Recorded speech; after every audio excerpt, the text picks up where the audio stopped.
ay katotohanan. Ang pamagat po ng ating pag-aaralan ay ang katotohanan. Ang sabi po sa aklat na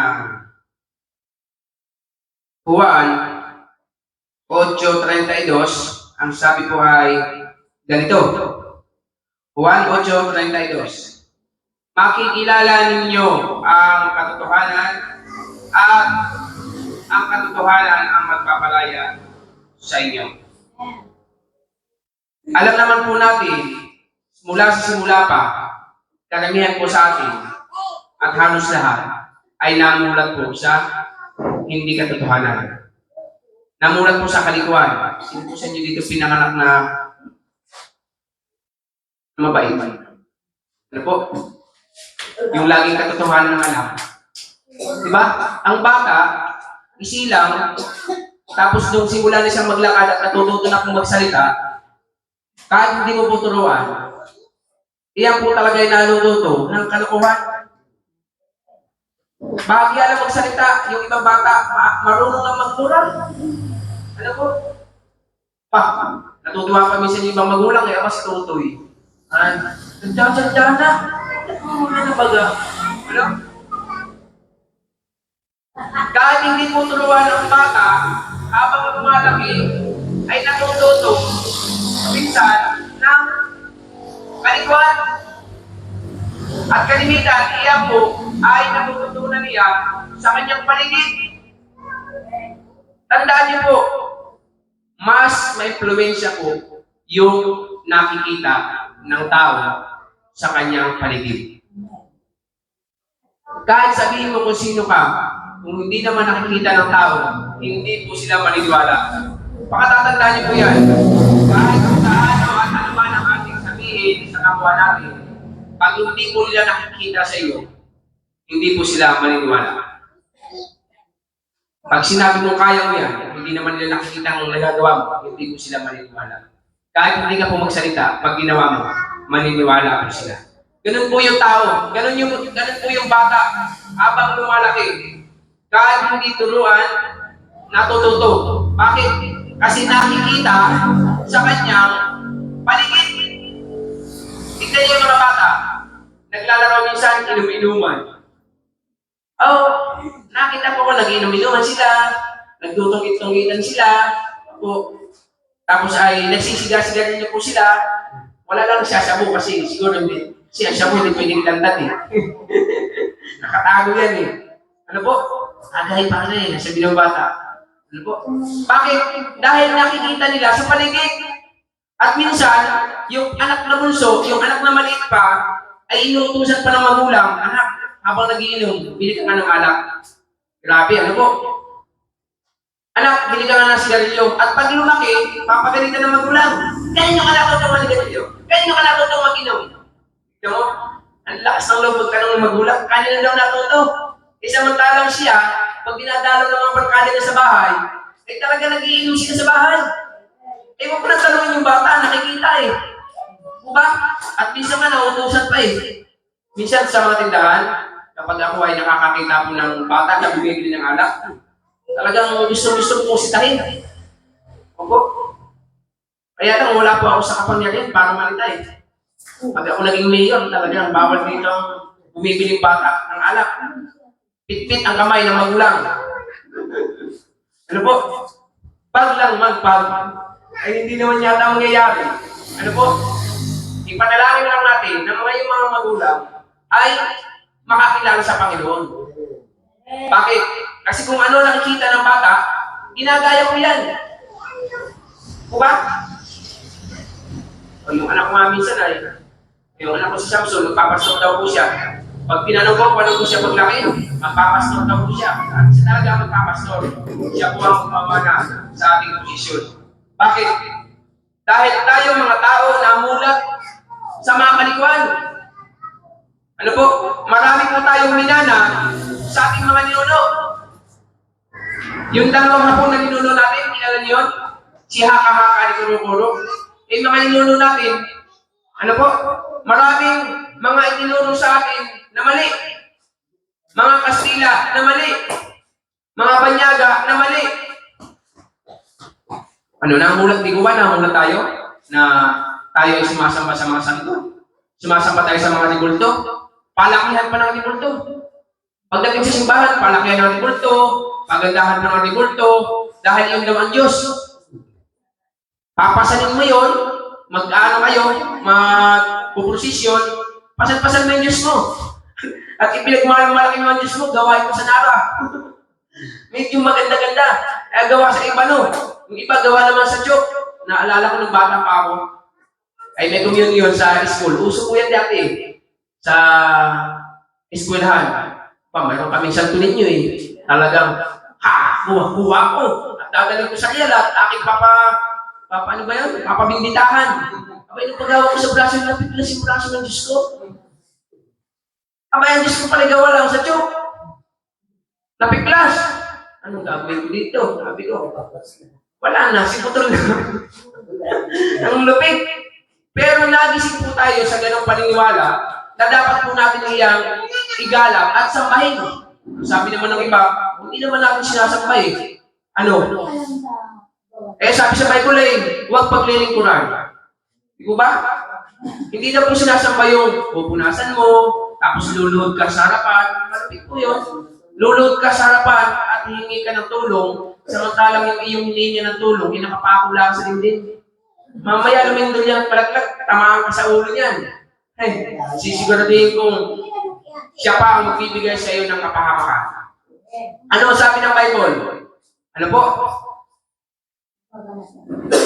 Ang Diyos ay Espiritu. Kaya dapat po natin siyang sambahin sa Espiritu at sa katotohanan. Ibig sabihin kung sasamba tayo, wala po tayong kaharap na ribulto. Hindi naman po tayo naninira, pero sabi po sa Biblia yan. Ano po?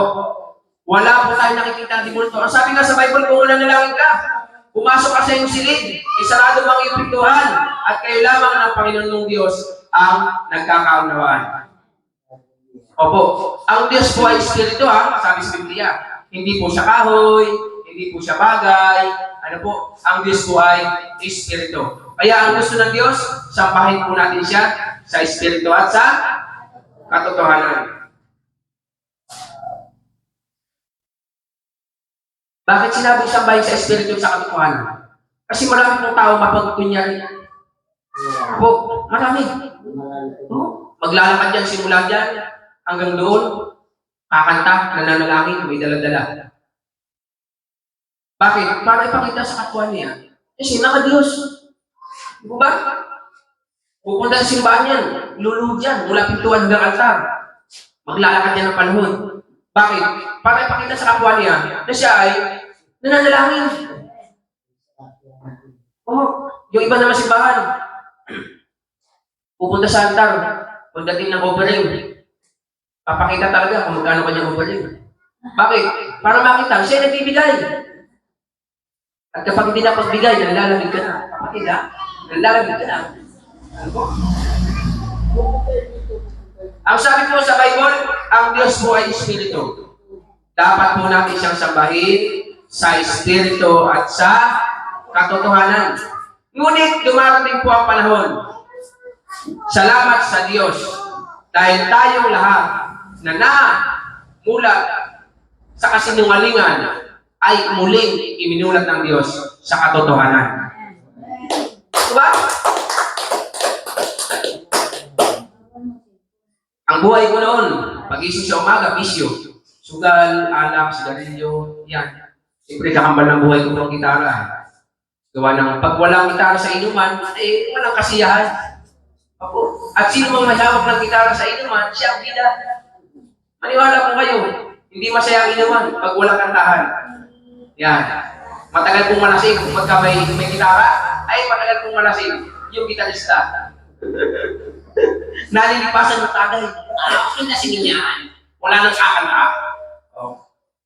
Namulat tayo sa kalikuan. Nakakala natin, ang buhay natin, ang mundo natin, ganun na lang. Magising, kumain, magtrabaho, matulog, manalangin, kung marunong manalangin. Ngunit sa biyaya ng Diyos, sa dinami-dami, isipin niyo po sa dinami-dami ng tao sa buong mundo. Tignan niyo po, ay isa po tayo sa napili ng Diyos. Isa ka sa nakita ng Diyos na dapat imulat sa katotohanan. Ikaw na nasa lugar ng kabundukan, mapalad ka dahil binigyan ka ng Diyos ng pagkakataong malaman ang katotohanan. Dahil kung ikaw ay mamamatay nang hindi alam ang katotohanan, tandaan po natin, mapapahamak po tayo. Sapagkat ang sabi sa Bible, malalaman ninyo ang katotohanan at ang katotohanan ang magpapalaya sa inyo. Ibig sabihin, kung hindi natin malalaman at ng kahit sinong tao, kung hindi nila malalaman ang katotohanan, hindi po sila lalaya. Diba? Kaya nga po pagdating, di po ba pagdating sa mga kaso, sa mga huskado, kaya nga po nagkakaroon ng hearing yan. Nagkakaroon po ng harapan sa husgado, sa judge. Bakit? Pinalalabas po nila yung katotohanan. Kung sino ang lumabas na katotohanan, yun ang mananalo. Di ba? Ay kung hindi po kailangan malaman ng katotohanan, wala na po sana hustisya. Kaya nga po iniimbestigahan, inihiring, hinahatulan, sapagkat pinalalabas po talaga ang katotohanan. Hindi pala naman iyo yung kabayo yan eh. Ay bakit sinasakyan mo pinangahawak mo ng niyog? Sabi mo sa'yo pala yan? Napunta lang pala sa iyong niyugan, tinalian mo na, at ginawa mo ng taga-trabaho, naghahawak ng niyog mo. Hindi pala sa'yo yan. Bakit? Lumabas po ito na may-ari. Ano? May papel, galing kay kapitan, kung saan binili po yung kabayo, nagpapatunay na ang kabayo niyan kulay-pula, malaki ang ilong, haba ang guso. Ano po? Yung kabayo ay sumisipa, kahit ganito ganyan yan, binili yan. Yung isa walang may pakita. Bakit? Nalaman ang katotohanan at nagkaroon ng kalayaan. Kaya po napakahalaga sa isang tao na malaman natin ang katotohanan. Nalaman natin na tayo pala ay namulat sa maling pamumuhay. Di po ba? Namulat tayo sa maling pamumuhay. Doon pag-isip sa umaga, wala na. Magkakape, maggagamas, magtatanim, magtatabas, at magmamarites. Minsan, kapag napagmarites na, hindi na nakapaggamas, hindi na nakapagtabas. Inabot na ng alauna ng tanghali, pag uwi ng asawa, wala pang kinain. Ganun ang buhay natin noon. Ngunit nang mamulat sa katotohanan, kailangan pala pag-isip sa umaga, mananalangin muna at magpasalamat sa Diyos. Parang bata, di ba? Pero sa katotohanan, binumulat mo tayo ng Diyos. Na pag-isip sa umaga, salamat Panginoon. Noon, pagkakain, pag hindi ka dumidhay, hindi ka magpapasalamat sa Diyos. Pero pag dumigay, nakadigay na po eh. Samantalang ang katotohanan, bago ka kumain, manalangin ka sa Diyos. Kung loob, baga hindi ka digayin. Kumain ka po ng NFA na puro formalin, hindi digayin ka sigurado. Hindi na po nakakadigay ngayon ang pagkain din. Kamote, siguro, nakakadigay yun. Nakakabag pa nga eh. Di ba? Pag-isip sa umaga, mananalangin. Bago matulog, mananalangin. Pag may kailangan sa Diyos, mananalangin. Nung wala tayo sa Panginoon, walang panahon sa panalangin. Pag-isip sa umaga, kain, trabaho, tulog. Yun lang lang iyon. Walang ibang ginagawa. Lahat ng nakikita niya sa paligid niya, lahat ng kanyang nakagisnan, akala po niya ay tama. Pero ang totoo niyan, kung hindi tayo namulat sa katotohanan, mamamatay tayo nang nasa kasinungalingan at tayo po ay mapapahamak. Kaya napakapalad po natin, tayo ay binigyan ng Diyos ng pagkakataon malaman ang katotohanan. At ang sabi doon, katotohanan ang magpapalaya sa iyo. Alam niyo po bang dapat nating malaman ang katotohanan kung sino po tayo? Kilala niyo ba ang inyong sarili? Kailangan makilala po natin ang ating sarili. Malaman natin ang katotohanan na ikaw at ako ay ako at ikaw. Di ba? Huwag mo pong sabihin ikaw ay ikaw. Huwag mo sabihin ikaw ay siya. Opo. Ibig sabihin ko, may mga tao na ang tingin sa sarili niya ay napakagaling. Gayong hindi naman siya magaling. Tinamaan lamang ng galing. Mahirap po sa isang tao kapag hindi po niya kilala ang kanyang sarili. Bakit? Pag hindi mo kilala ang sarili mo, mapapahawa ka po. Alam niyo po bang bakit? Ginagawa mo kasing bagay na hindi mo kaya. Ako bahala dyan. Sige, ako bahala dyan. Kung may problema, ay nandiyan yung problema. O, ikaw nga, bahala. Kaya ikaw nakakulong. Di ba? Kasi, yung sarili mo, hindi mo kilala. Hindi mo alam na hindi mo pala kaya yung bagay na yun. At sa piling mo lang ay kaya mo. Pero kapag kilala mo ang sarili mo, alam mo ang katotohanan, hindi ka mo mapapahamak. Sapagkat, kung malalaman daw natin ang katotohanan mo magpapalaya sa atin. Malalaman natin, hindi nga pala ako magaling. Diba? Malalaman natin, hindi ko nga pala dapat gawin. Bakit? Hindi ko kaya at wala pa ako sa posisyon para gawin. Diba? Kaya, pasalamat tayo sa Diyos. Sa dinami-dami po ng tao, tayo po ay binigyan ng Diyos ng pagkakataong mamulat sa katotohanan. At marami pong tao ang namumuhay sa kasinungalingan sa mundong ito. Sa totoo lang po. Marami pong tao ang namumuhay sa kasinungalingan. Bakit? Hindi po sila nakakakilala sa Panginoon. Pero kung ang tao ay makakakilala sa Diyos, mamumulat po tayo sa katotohanan na mali pala yung isang bagay na ginagawa natin. Ang mali. Samantalang noon, nung tayo wala pa sa katotohanan, wala pa tayo sa Panginoon, kahit mali, tuwan-tuwa pa tayo. Diba? Tuwan-tuwa pa yung ibang tao. Subukan nyo. Kapag ang isang tao ay nakakasakit sa kapwa, ang tingin sa sarili, ang galing eh. Diba nung unang panahon, hindi uso di mandahan noon. Noon ay palaki na ang kan. Pag malaki ang kan mo, puro para ako matapang. Ang tingin sa sarili niyan, kala mo siya ang hari. Si ano ako, ito ang apelyido ko. Ibig sabihin, huwag niyong babanggain. Diba? Bakit? Hindi niya alam ang katotohanan na ang mali ay bawal sa paningin ng Diyos. Pero nang malaman natin ang katotohanan, kapag mali, hindi po natin ginagawa. Bakit? Dahil alam natin na galit ang Diyos sa kalikuan. Diba? Kaya hindi po dapat tayo magmalaki kung ano mang meron tayo.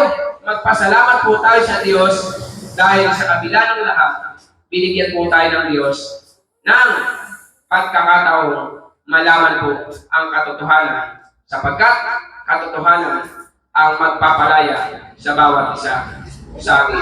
Kaya ikaw at ako, simula nang ikaw ay maglingkod sa Panginoon, mga kapatid, nagkaroon ka na po ng kaalaman sa katotohanan. Kaya pasalamat ka sa Diyos. At ang sabi dito sa aklat ng awit, hindi tayo talapos. Aklat ng awit, 31:5. Sa iyong kamay, ipinagkakatiwala ko ang aking buhay. At sa akin ibibigay ang iyong kaligtasan. Ikaw ang Diyos na mapagkakatiwalaan. Tandaan po natin, ang ating buhay sa katotohanan ay nasa sa Diyos po lamang. Hindi po natin hawak ang ating buhay. Ang Diyos po ang may hawak ng buhay ng bawat isa sa atin. Tandaan po natin yan. Ang Diyos po ang may hawak ng buhay natin. Kaya ang katotohanan, tandaan po natin, hindi po sa atin ang ating buhay. Ang buhay po natin ay nasa Panginoon. Ang Diyos ang may-ari, kaya dapat ito po ay ipaglingkod natin sa ating Panginoon. Kaya simula sa oras na ito, sa araw na ito, magpasalamat ka na po sa Diyos. Ibig sabihin, ikaw ay meron ng karunungan. Bakit? Pinaalam mo sa iyo ng Diyos ang katotohanan. Alam mo ng mali, at alam mo na din po ang tama. So, yun po ang ating nag-aralan na ang katotohanan kailangan malaman upang tayo po ay